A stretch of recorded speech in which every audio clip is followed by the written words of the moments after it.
Chairman and distinguished members of the committee, I ask that you make my amendment in order, number 44.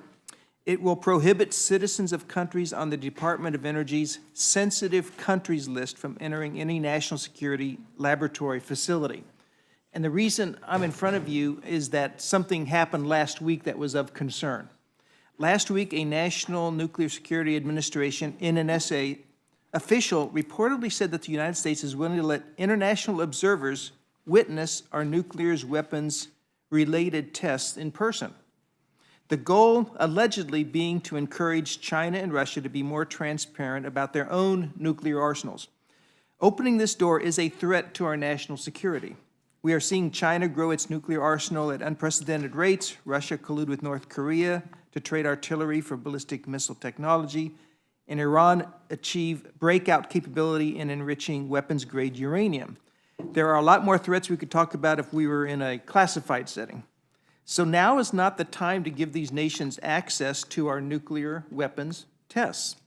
As chairman of the House Armed Services Strategic Forces Subcommittee, I have an obligation to ensure that our nation maintains a credible and effective nuclear deterrence. This gives our adversaries pause should they ever contemplate crossing the nuclear threshold. One major component of this effort is NNSA's program to maintain and enhance the safety, security, and effectiveness of our own nuclear weapons stockpile. These projects, including subcritical nuclear testing, are some of the most sensitive activities our government conducts. Inviting foreign nationals to encourage China and Russia to be more transparent with their nuclear ambitions is an exercise in naivety. To make matters worse, this same NNSA official last week said, quote, while the U.S. would like to see China and Russia reciprocate, their refusal wouldn't necessarily be a deal breaker, unquote. So I could go on and on about the threats that are out there, but opening the door for folks from these two countries or any of the countries on the sensitive countries list in to see our tests, especially when it's not being reciprocated, but in any case to come in and see our tests is just not the right time for that.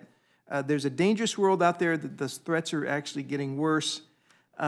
So I don't want to stand by and see our nuclear deterrence be eroded, which I believe this would do. I ask that you make this amendment in order. It just says people can't come in who are nationals in these countries and watch our nuclear testing program in our national laboratories. Thank you very much.